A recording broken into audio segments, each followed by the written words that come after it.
Hadiseler karşımıza farklı farklı formatta çıktığından dolayı formatlar yapmamız gerekli olan işleri belirleme mevzunda önemli bir misyon eda ediyorlar.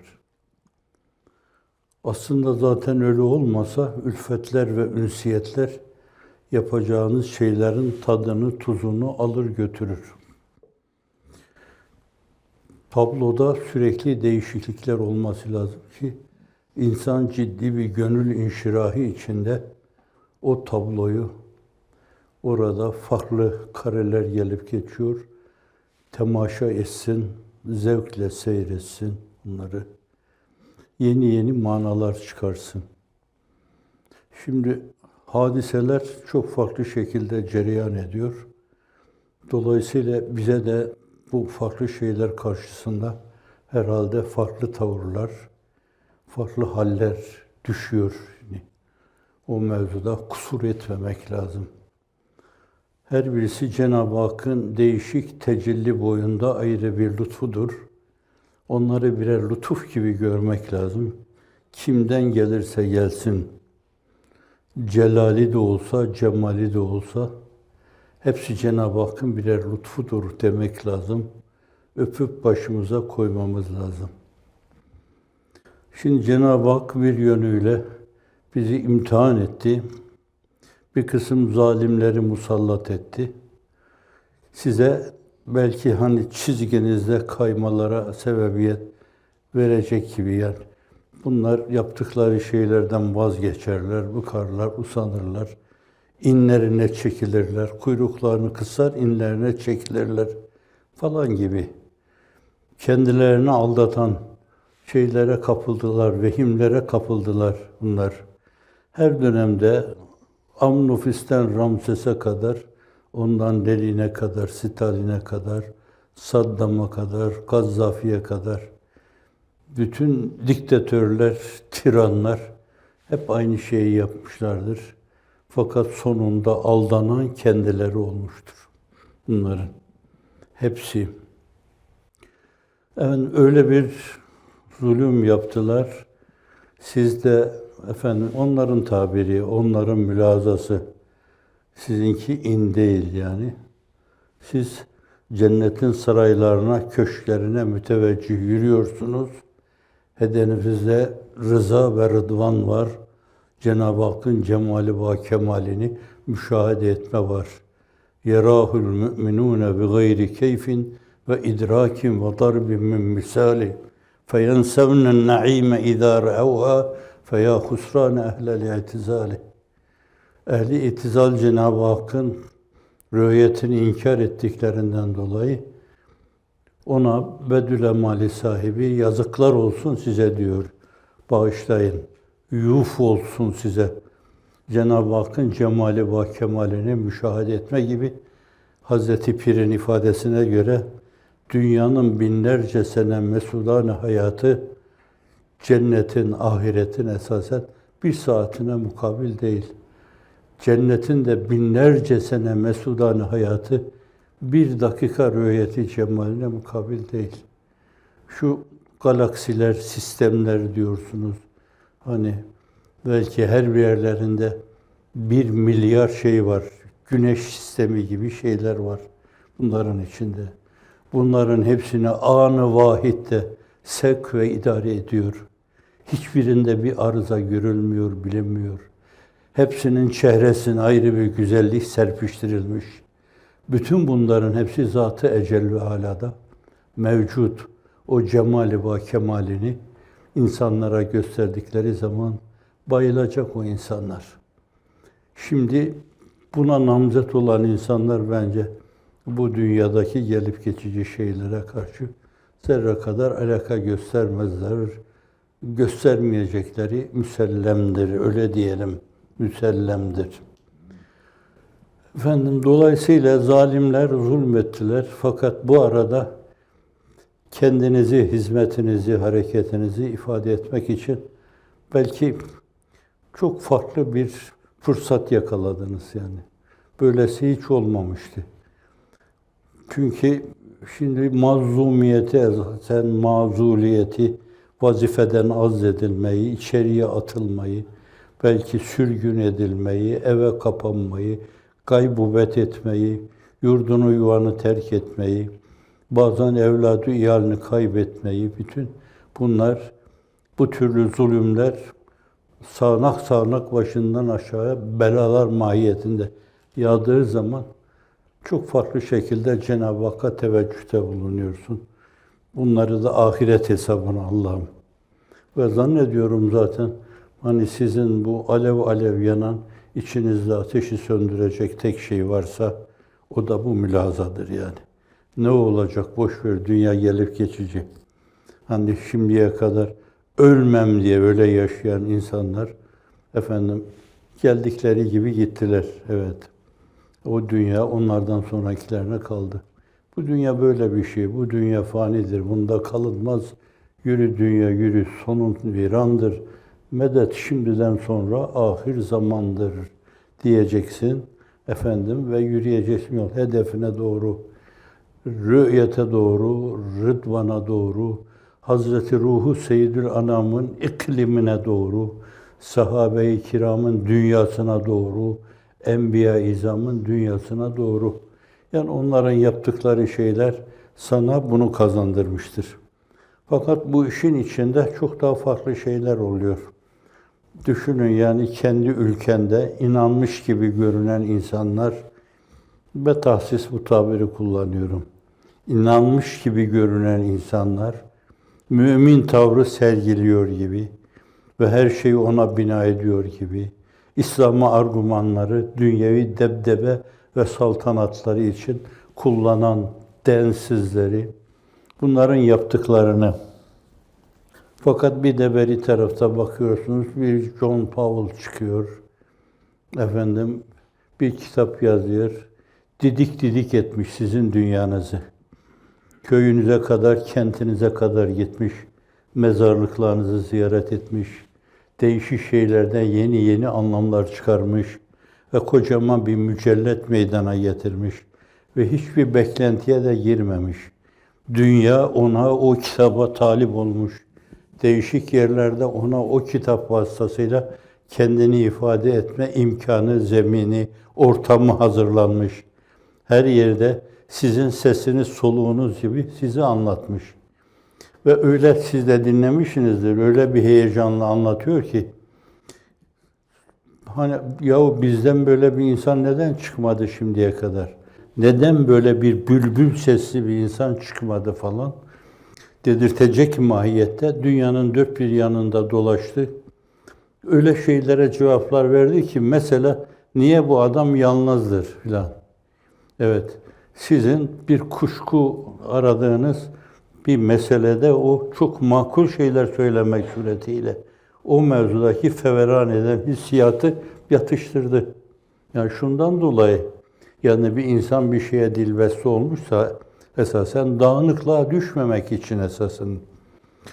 Efendim muhtelif şeylere sapmamak için, konsantre olmak için esasen, dolayısıyla da hani o mevzuda öyle bir yalnızlık, öyle bir vahdet olabilir demek suretiyle sanki siz kendinize böyle tam edilen bazı şeyler karşısında kendinizi müdafaa ediyor gibi sizi müdafaa etmiş candan. Hani kitaba bakanlar göreceklerdir bunu. O diğeri Enver Alem, o da mübarek bir insan. Yeni bazı teklifleri de olmuş, onun da bazı teklifleri de var. Herhalde o mevzuda, yani bugüne kadar deyip ettiğiniz şeyler, bir kere daha bunları, hiç bu duygu, bu düşüncemde ben değişmedim. Aynı şeyleri düşünüyorum. Mesela demokrasi dedimse ben, gayri mütecanif bir toplumda bence en önemli idare şekli odur herhalde. Başkalarının o mevzuda diyeceği, edeceği şeye kulak asmamak lazım falan diyor yani. Yeniden bunları bir kere daha tekrar etmek suretiyle ben de bu yeniliğiyle o meseleyi alıp burada Hindistan gibi koca bir ülkede duyuracağım sesimi. Bazı kimselerle temas ettim ki bunlar binlerce, yüz binlerce insana tekabül ediyor. Binlerce, yüz binlerce insana tekabül ediyor. Bunun gibi kadir şinas insanlar dünyanın her yerinde doktora tezleri hazırlıyorlar, hareketle alakalı, şunla alakalı, bununla alakalı. Bu açıdan da yani bir taraftan bunlar bir kazanım, sizin için bir kazanım. Eğer böyle bir şeye maruz kalmasaydınız, mağduriyete, mahkumiyete, mazuliyete, evet Arapça tabirler kullanıyorum. Mağzuliyet demek azledilme vazifeden. Ne kadar insanı azlettiler.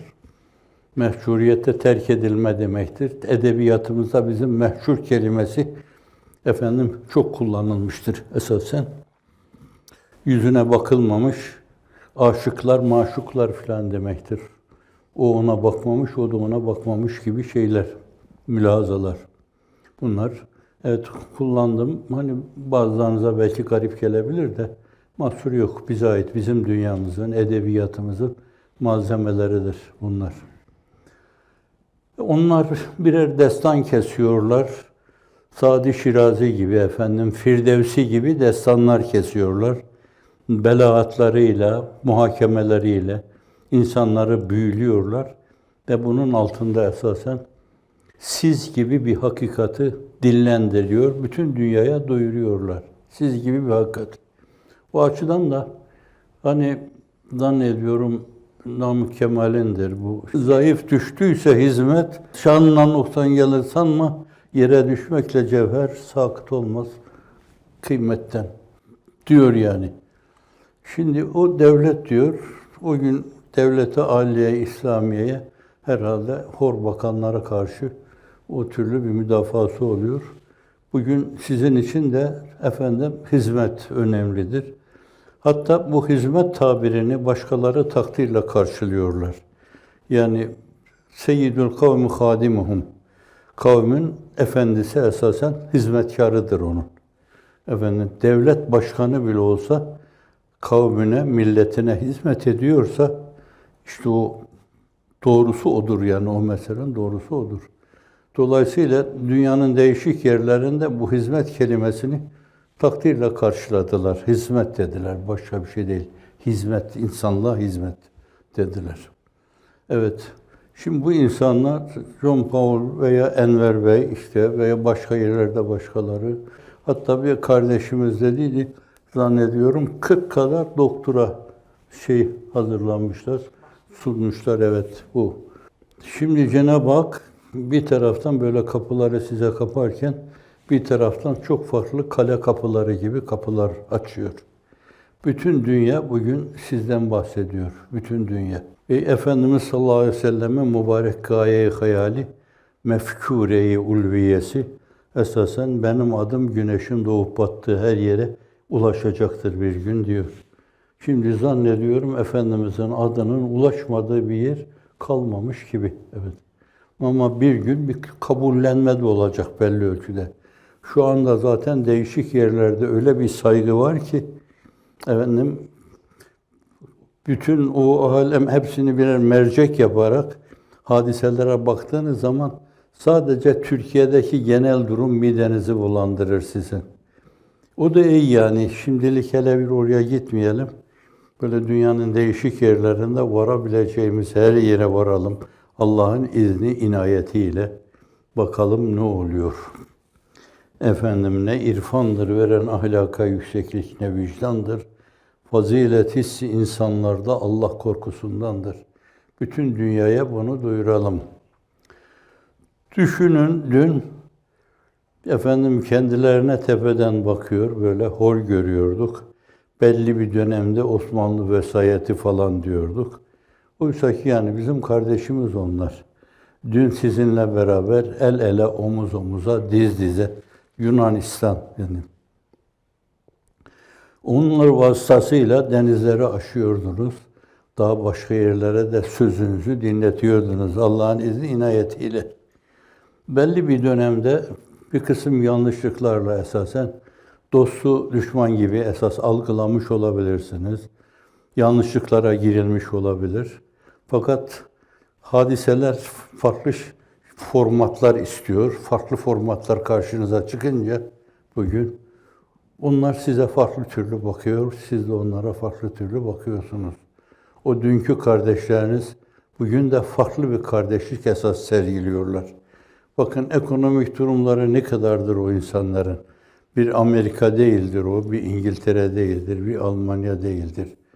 Ama zannediyorum dünya kadar insanı, binlerce insan aldı, bağırlarına bastılar. Adeta ağızlarıyla söylemeseler bile söyleyip minnet sayılabilecek yöntemlere, yollara da sapmadılar yani. Fakat yaptığımız şey bizim insanca bir şey. Humanizmin gereği esasen, insan olmanın gereği dediler. Belki binlerce, yüz binlerce insanı bağırlarına bastılar. Ülkelerinde değişik limanlar, rıhtımlar, alanlar oluşturdular. Dünyanın değişik yerlerine seyahat imkanı verdiler onlara. İşte bu da sizin için ayrı bir kazanım yani. Efendim Yunanistan kardeşiniz, İngiltere kardeşiniz, Almanya kardeşiniz, Fransa kardeşiniz, Hollanda kardeşiniz, yeni dünya, Amerika belki çoğunuz Türkiye'de Amerika'nın değişik eyaletlerini bile bilmezdiniz ama şimdi dünyanın değişik yerlerinde daha başkaları da bugün kalbi sizin için çarpıyor ve size muhalif olanlara karşı da kat'i bir tavır alıyor. Hayır diyor, sizin dediğinize inanmıyorum ben. Doğru söylemiyorsunuz, doğru yapmıyorsunuz, zulmediyorsunuz, birilerini kadre uğratıyorsunuz diyorlar. Başka ülkeleri de sayabilirsiniz buraya. Yani Afrika'nın derinliklerine kadar, ta Güney Afrika'ya kadar her yerde arkadaşlarla görüşüyor, telefon ediyorsunuz. Var mı bir yaramazlık? Var mı musallat olan bir muzur? Var diyorlar. Kim diyorsunuz? Diyorlar ki bizim ülkenin elçileri, konsolosları, yabancı misyon şefleri gelip diyorlar, kapatın bu okulları, bu eğitim müesseselerini, bunlara lüzum yok falan diyorlar. Biz size neler yaparız. Çok doğru, onlara neler ve neler yapıyorlar. Akla hayale gelmedik şirretlikler yapıyorlar. Evet. Vaka bazı yerler çok az yer belki, onda bir bile değil. Evet, bunlar yalancıların yalanına kanarak esasen okulları kapadılar, doğru. Fakat nadimler, pişmanlar. Çünkü geriye dönme de çok zor. Bir devlet riyasetinin esas aldığı bir karar. Efendim dün yanılmışız, kusura bakmayın, biz geriye dönüyoruz bundan demesi çok zordur yani. Ya bu açıdan burada antiparantez bir şey de diyeyim de yani böyle Fas, Tunus, Cezayir, Sudan, Somali, Senegal gibi ülkeler belli bir dönemde Osmanlı vesayeti altında bulunan şeylerdir bunlar. Fakat bir dönemde Osman'ın torunları gibi görülmüş, gitmiş okulları kapattırmışlar orada. Birdenbire efendim dün kapattınız, bugün açıyorsunuz. Ya nedir bu sizin şeyiniz falan, derdiniz falan derler yani. Çok zordur o. Büyük insanların efendim bir yerde yaptığı bir şeyden hemen geriye dönmesi, onu itibarsızlık sayarlar, akılsızlık sayarlar, densizlik sayarlar. Bu açıdan ama bir gün gelecek hakikaten başkalarının şirretliği tamamen ortaya çıkınca yanılmışız biz diyecekler. Efendim burada dedikleri gibi yanılmışız diyecekler. Sonra da geriye adım atacaklar. Allah'ın izni inayetiyle farklı bir yöntemle yeniden işe sahip çıkacaklar. Bekliyoruz onu hep. Yol Allah yoluysa, peygamberler güzergahıysa şayet Allah o yolda yürüyenleri hiçbir zaman yüzüstü bırakmamıştır. Bırakmayacaktır, bırakmıyor. Her devirde mütemerritlerin burada, diktatörlerin, tiranların Firavunların tavrı böyle olmuştur yani. Hiçbir zaman makul karşısında böyle pes etmemiş, dize gelmemişlerdir. Böyle bağışlayın, rezilce yaşadılar, sefilce hayatı noktalandı ve derbeder olarak da ölüp gitti. Arkadan gelenlere fena bir örnek teşkil ettiler. Fena bir örnek. Başkalarının akıbeti de odur. Hiç tereddünüz olmasın. Evet, uzatabilirler o meş'um günü. Yani geceden karanlık gündüzü. Uzatabilirler kendilerince. Değişik argümanları kullanabilirler. Fakat evet, Allah Celle Celaluhu müminleri açtığı binlerce kapı ile onların da hakkından gelir. Saddam da gider, Kazzaf da gider, Jules Sezar da gider, Amnofis de gider, Ramses de gider. Hepsi gider ama hepsi de birbirinden beter. Tereddüdünüz olmasın. Ne hakla söylüyorsun bunu? Adeti ilahiye binaen.